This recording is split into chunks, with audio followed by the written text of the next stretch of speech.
वस्सलातु वस्सलामु अला सय्यिदिल अंबिया'i वल मुरसलीन अम्मा बअद। औज़ु बिल्लाहि मिनश शैतानिर रजीम बिस्मिल्लाहिर रहमानिर रहीम। इन्नमा यअमुरु मसाजिदल्लाहि मन आमना बिल्लाहि वल यawmil आखिर व अक़ामस सलाता व आतaz ज़काह व लम यख्श इल्लल्लाह फ़असा उलाइका अन यकूनु मिनल मुहतदीन। सदक़ल्लाहुल अज़ीम।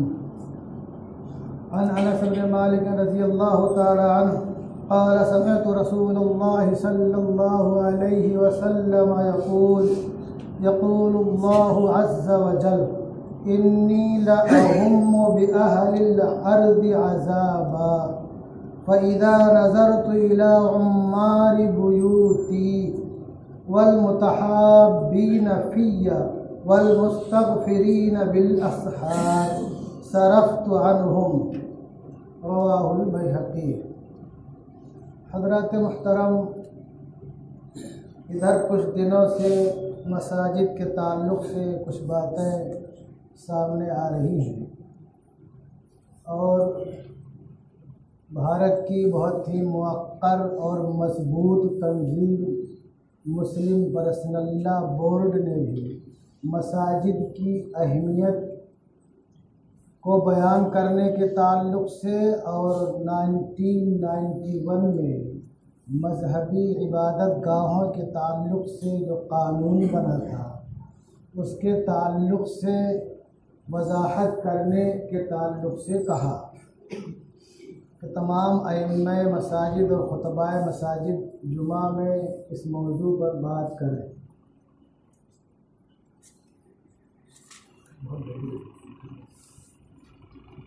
हज़रात मुहतरम, अल्लाह तबारक व तआला ने इरशाद फरमाया कि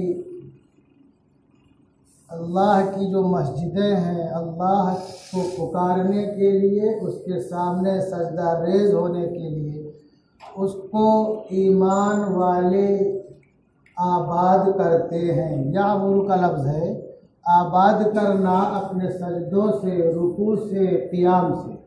और दूसरा मतलब भी हो सकता है तामीर करना और बनाना। तो जो लोग अल्लाह और रोज़े आखिरत पर ईमान रखते हैं वो लोग मस्जिदों को आबाद करते हैं, नमाज कायम करते हैं और ज़कात देते हैं। वलम यख्शा इल्लल्लाह, और अल्लाह के अलावा किसी और से नहीं डरते। ये मोमिन की खासियत है कि वो उसके दिल में अगर किसी का खौफ है तो अल्लाह का, अल्लाह के अलावा किसी और से नहीं डरता। उसको ये यकीन है कि मर गए तो शहीद, बच गए तो गाजी, और जान दी हुई उसी की थी। हक़ तो यह है कि हक़ अदा न हुआ।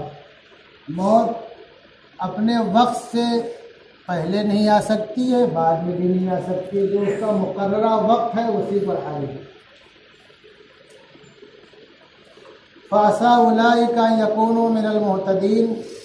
तो उम्मीद है कि ये हज़रात अपने मकसद को पहुँच जाएं, हिदायत याफ्ता हो जाएं।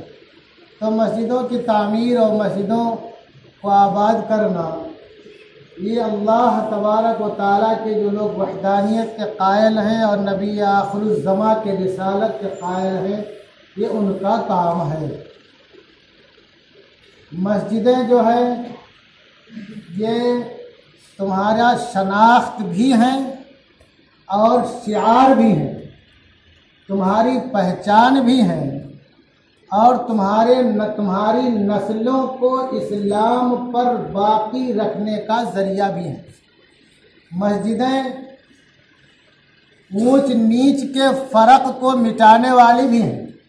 अमीर हो या गरीब, कबीर हो या सगीर, रियाया हो या बादशाह, फ़कीर हो या मालदार हो तवंगर, सब एक ही सब में खड़े होते हैं। ये इम्तियाज़ और खुसूसियत अगर किसी मज़हब को हासिल है तो फ़कत मज़हब इस्लाम को हासिल है कि एक ही सब में खड़े हो गए महमूद और अयाज, न कोई बंदा रहा न कोई बंदा नवाज। कोई तमीज़ और कोई फ़र्क नहीं किया जाता। इसी तरीके से मस्जिदें जो है, जो नई नस्ल है और जो माशरा है, उसको, उस माशरे को बहुत सी बुराइयों से ऑटोमेटिकली रोकने वाली बन जाती हैं। तो मस्जिद यार यहाँ काम क्या करें, मस्जिद का गेट नज़र आ रहा है, वजू खाना नज़र आ रहा है, तो बहुत से ऐसे काम है जो गैर मुनासिब है, बंदा फितरी तौर पर रुक जाता है। तो मस्जिदें जो है जहाँ मुसलमान आबाद हैं वहाँ मस्जिदें रहेंगी इंशाअल्लाह। और मस्जिदों का एक और बहुत बड़ा फ़ायदा है, आजकल हमारे अमाल कितने ख़राब हैं हम खुद जानते हैं, बताने की ज़रूरत नहीं है। और किसी ने कहा शेर जो है बहुत आसान है महफिल में माज़अल्लाह कह देना, बहुत आसान है महफिल में माज़अल्लाह कह देना, बहुत मुश्किल है खलवत में सियाह भंगन से बच जाना। आजकल की तन्हाई जो है मोबाइल के साथ पता नहीं क्या क्या लोग करते रहते हैं, कहाँ कहाँ पहुँच जाते हैं, बाज़ दफ़ा अंजाम बहुत बुरा होता है। हर शख्स जानता है कि सबके जहन और ख्यालात कहाँ कहाँ पहुँचते हैं। गोया कि अल्लाह तबारक व तआला की नाराज़गी को आप अल्लाह के गज़ब को दावत देते हैं, लेकिन अल्लाह तबारक व तआला के ताल्लुक़ से अल्लाह के प्यारे हबीब ने इरशाद फरमाया, हज़रत अनस बिन मालिक रज़ियल्लाहु तआला अन्हु रावी हैं कि जनाब रसूलुल्लाह सल्लल्लाहु अलैहि वसल्लम को मैंने इरशाद फरमाते हुए सुना। क्या इरशाद फरमाते हैं? यक़ूलुल्लाहु अज़्ज़ा वजल, कि अल्लाह तबारक व तआला कहता है, इन्नी लअहुम्मु बिअहलिल अर्ज़ि अज़ाबा, मैं ज़मीन वालों पर अज़ाब का इरादा रखता हूँ, इरादा बनाता हूँ। लेकिन फ़इज़ा नज़रतु इला उम्मारि बुयूती, तो जब मैं देखता हूँ हमारे घरों को आबाद करने वालों की तरफ, घरों को कौन आबाद करते हैं? मुसलमान आबाद करते हैं, जो लोग नमाज पढ़ते हैं, अल्लाह के सामने सजदा रेज़ होते हैं। मैं ज़मीन वालों पर अज़ाब का इरादा करता हूँ, लेकिन जब मैं अपने घरों यानी मस्जिदों को आबाद करने वालों को देखता हूँ, वल मुतहाब्बीन फ़िय्या, और मेरे सिलसिले में आपस में मोहब्बत करने वालों को, यानी अल्लाह वास्ते उनका ताल्लुक़ और मोहब्बत होता है। वल मुस्तग़फ़िरीन बिल अस्हार, और रात के आखिरी हिस्से में मग़फ़िरत तलब करने वालों को देखता हूँ, सरफ़्तु अन्हुम, तो मैं उनसे अज़ाब को हटा लेता हूँ, इरादे को ख़त्म कर देता हूँ। तो मस्जिदों का एक फ़ायदा ये भी है कि अल्लाह तबारक व तआला के गज़ब जो है वो रहम से बदल जाता है, रहमत से बदल जाता है, नरमी आ जाती है। तो मस्जिदें जो है ये हमारी शनाख्त और पहचान है, और हमें और हमारी नस्लों को जन्नत में ले जाने का ज़रिया है, हमें और हमारी नस्लों को कलमे तौहीद पर बाकी रखने का ज़रिया है। अब जो है बहुत सी मस्जिदें लोगों की लिस्ट में है जिन लोगों का काम ही है फितना और फसाद और भाईचारे को ख़त्म करना। अभी सरेता जिस मस्जिद का मसला चल रहा है वो ज्ञान वापी मस्जिद, हकीकत यह है जो तारीखी रिवायात है उस मस्जिद को बनाने वाले औरंगज़ेब आलमगीर रहमतुल्लाह रहमतुल वासिया नहीं है। जलालुद्दीन अकबर के ज़माने में वो मस्जिद तामीर हुई थी। और औरंगज़ेब कौन है? अकबर का लड़का कौन? नूरुद्दीन जहांगीर। और नूरुद्दीन जहांगीर का लड़का कौन? शाहजहां। और शाहजहां का लड़का कौन? आलमगीर। तो एक पोते भी नहीं है, पड़ पोते हैं कौन? आलमगीर। और मस्जिद बनी कब है? अकबर के ज़माने में। ये तारीखी रिवायात है। अब उसका नाम ज्ञान वापी कैसे पड़ गया, ये भी अजीब व गरीब बात लोग सोचते हैं।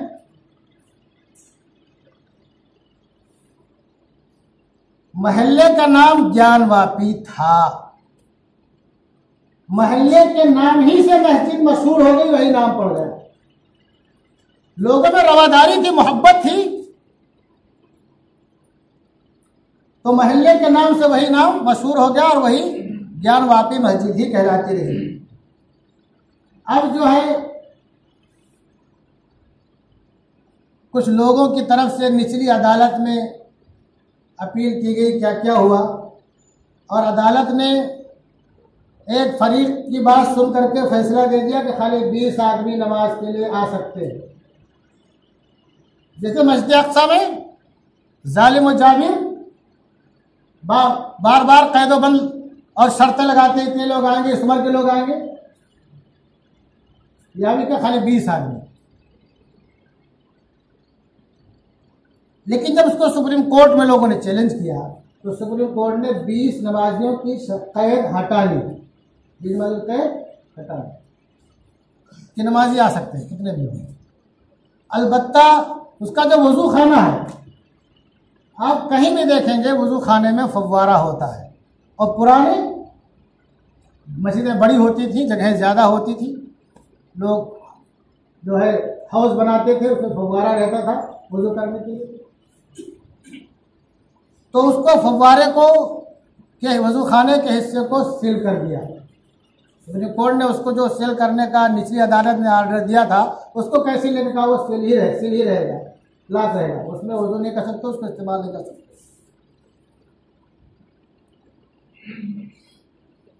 और जिस फव्वारे के ताल्लुक से बातें आ रही हैं, वहाँ के रहने वाले गैर मुस्लिम पड़ोसी वो क्या कहते हैं, ये फव्वारा ही है, शिवलिंग नहीं, हम लोग यहाँ खेलते थे, जानते हैं, लेकिन मसला क्या है, तुम ही कातिल, तुम ही मुखबिर, तुम ही मुनसिफ ठहरे, तुम ही कातिल, तुम ही मुखबिर, तुम ही मुनसिफ ठहरे, अकरबा मेरे खून का दावा करे किस पर। फिर भी उसको बंद करा दिया। अब ये जो अपील हो रही है, सुनवाई हो रही है, ये बिल्कुल गैर कानूनी है, बिल्कुल कानून के खिलाफ है। हमारे तमाम लोगों को दफात का भी मुताला करना चाहिए। 1991 में 1991 में एक कानून पास हुआ,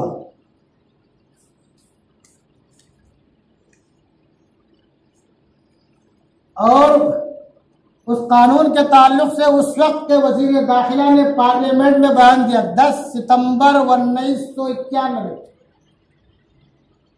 और बयान करते हुए क्या कहा, इस कानून को हम भारत की भाईचारा, अमन और मोहब्बत की शानदार और अजीम रिवायात को फरोग देने वाले कानून की हैसियत से देखते हैं। वज़ीर दाखिला क्या कह रहे हैं, भाईचारा, अमनो और ये अमन और मोहब्बत की जो शानदार अजीम रिवायात है उसके हिसाब से देखते हैं। आज़ादी से कुछ पहले मुल्क में अमन व आस्ती और इत्तेहाद और एकजुहती की हमारी रिवायतों को नुकसान पहुंचा था। उसी के पेश नज़र मौजूदा हालात में हमने माजी के जख्मों को, यानी गुज़श्ता अय्याम के जख्मों को मुंदमि यानी ख़त्म करने और फ़िरक़ा वाराना हम आहंगी और अमन व आस्ती को बहाल करने की कोशिश की है कि यह कानून बनाया है। और उस कानून है क्या, उस कानून के जो सेक्शन 3 है उसमें जो मोटी मोटी बातें हैं, 4 बातें, क्योंकि वक्त बहुत कम होता है, वो तफसील से नहीं बयान कर सकता हूँ, आप हज़रात खुद तफसील कभी देख लिया कीजिए। सेक्शन 3 में क्या, पहली बात यह है कि तमाम मजहबी मकामात को उस हालत में महफूज रखा जाएगा जैसे कि वो 15 अगस्त 1947 15 अगस्त 1947 को थे। जो भी मजहबी मकामात हैं जिस पोजीशन में 15 अगस्त 1947 को थे, उनको वैसे ही बाकी रखा जाएगा। नंबर 2, किसी भी मजहबी फिरके की इबादत गाह में कुल्ली या जुज़वी यानी पूरी या थोड़ी बहुत तब्दीली नहीं की जा सकती।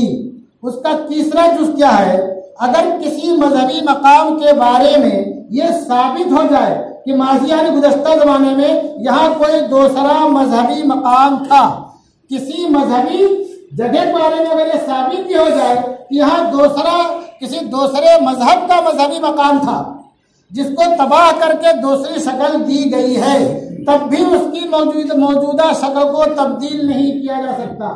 तब भी उसकी मौजूदा शक्ल को पहले क्या था उससे बहस ही नहीं होगी, अभी क्या है वो बाकी रखा जाएगा, उसको तब्दील नहीं किया जाएगा। फिर नंबर 4, ये बहुत अहम बात है। एक चौथा जुज जो है 15 अगस्त 1947 में जो मजहबी मकाम जिस तरह था, अगर उसकी हैसियत की तब्दीली के सिलसिले में किसी भी अदालत में कोई मुकदमा या कानूनी कार्रवाई जारी हो तो इस कानून की रूह से उसे खत्म कर दिया जाएगा।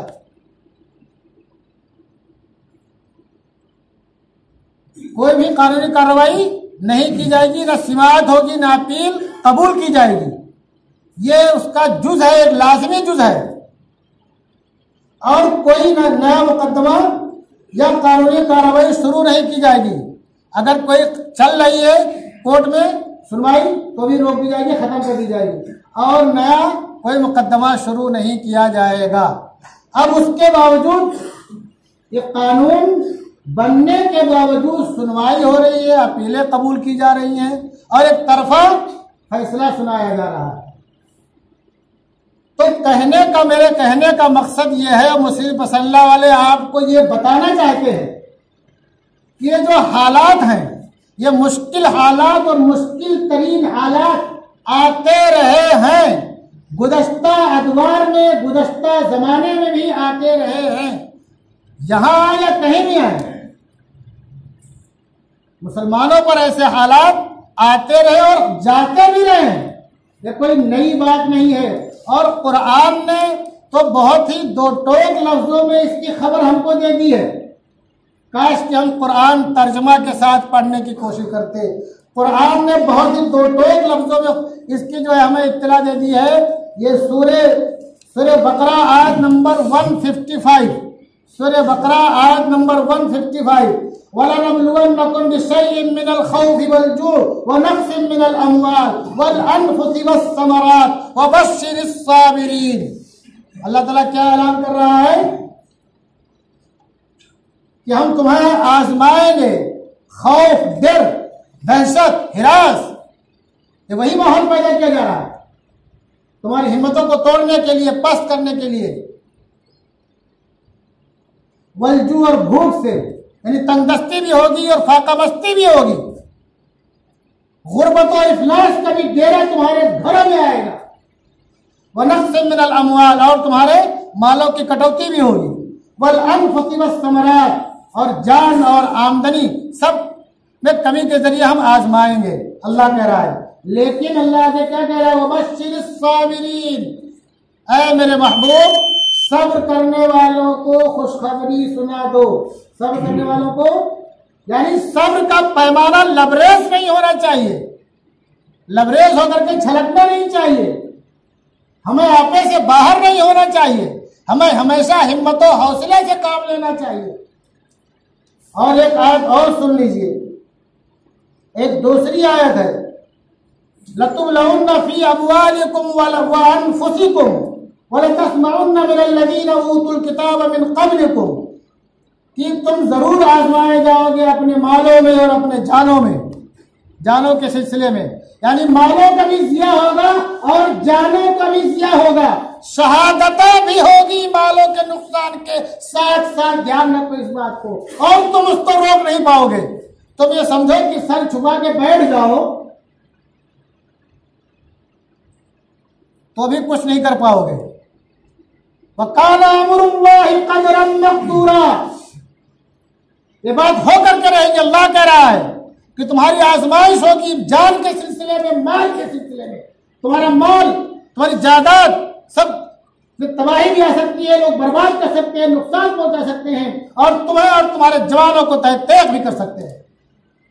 वला तस्मउन्ना मिनल लज़ीना ऊतुल किताब मिन क़ब्लिकुम, और जिन लोगों को तुमसे पहले किताब दी गई, जिनको अहले किताब बोलते हैं, यहूद और नसारा, व मिनल लज़ीना अशरकू, और वो लोग जो कि मुशरिक हैं,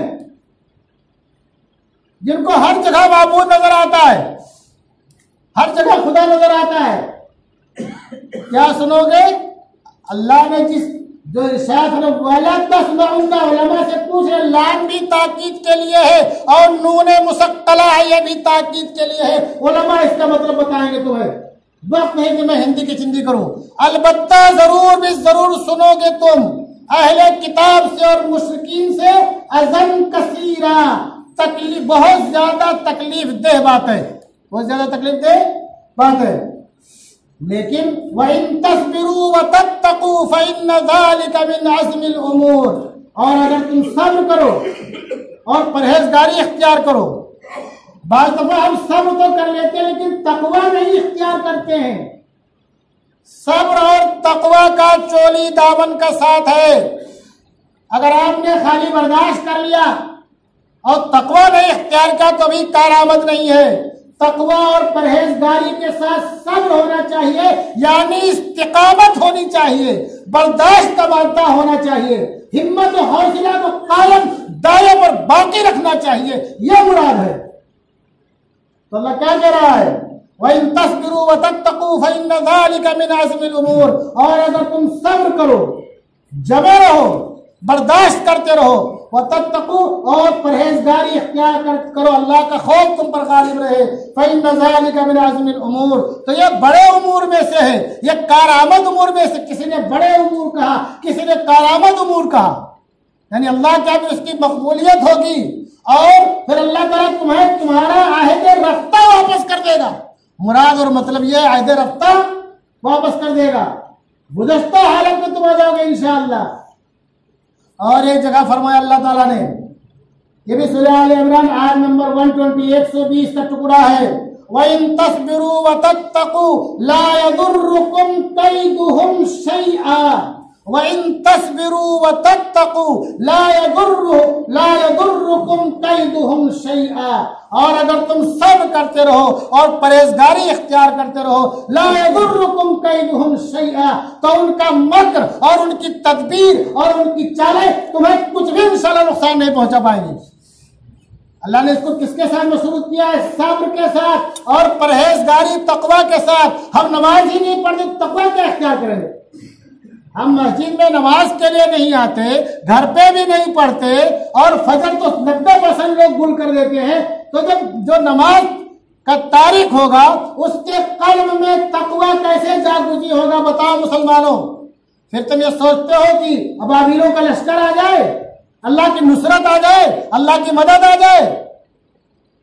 सब्र और तकवा इख्तियार करो, अल्लाह के अहकामात की पाबंदी करो और हिम्मत और हौसले से काम लो। जिन लोगों ने जिस जमाने में जब भी जिस वक्त भी सब्र और तकवा इख्तियार किया और अपने हिम्मत और हौसले को कायम और बाकी रखा, वो सुर्खरू हुए और उनकी नस्लें भी सुर्खरू हुई। आप आम लोगों के हालात में पढ़िए, साहबे कराम के जमाने के हालात देख लीजिए, कितने सताए गए, कितने परेशान किए गए। क्या वो नेस्त नाबूद हो गए, दुनिया से खत्म हो गए? अल्लाह ने उनको इज्जत दी, उनको शर्फ से नवाजा और दुनिया में उनके नाम का तूती बोला। उन्होंने सब्र इख्तियार किया और तकवा भी इख्तियार किया। आजकल हम बात बुज़दिली और कम हिम्मती की वजह से खामोश रहते, वो सब्र नहीं है। तुम्हारे दस्तों बाजू सलामत हो, तुम्हारा हिम्मत और हौसला काम कर रहा हो, फिर तुम जो है सब्र करो और इस्तिकामत इख्तियार करो, तो इसको कहेंगे सब्र कर रहा है। कुछ है ही नहीं है, किसी को सुनने देखने की ताकत नहीं। बोले मैं आज मैं नहीं देख रहा हूँ, आंख बंद क्यों, किसी तरफ निगाह नहीं डालता हूँ, इसको थोड़ा भी बोलेंगे। आंख होने के बावजूद ना महरम को ना देखना, ये क्या कहलाता है? ये रुकना कहलाता है। ऐसे ये भी है। तो सब्र और तकवा ये बहुत जरूरी चीजें हैं। अगर तुम सुरखरू होना चाहते हो और अपनी नस्लों को सुरखरू रखना चाहते हो, खुद इस्लाम पर बाकी रहना चाहते हो और अपनी नस्लों को इस्लाम पर बाकी रखना चाहते हो, तो ये बहुत जरूरी चीजें हैं। और आखिर में एक शेर कह दूं मैं, बाद दफा एक शेर में कई घंटों की तकरीरें आ जाती हैं। अल्लामा इकबाल ने कहा था, इसका मतलब पूछ लेना उलमा से, कि उस्मानियों पे कोहे गम टूटा तो क्या टूटा, उस्मानियों पे कोहे गम टूटा तो क्या टूटा कि खूने 100,000 अंजुम से होती है सिहर पैदा, वमा अलैना इल्लल बलाग।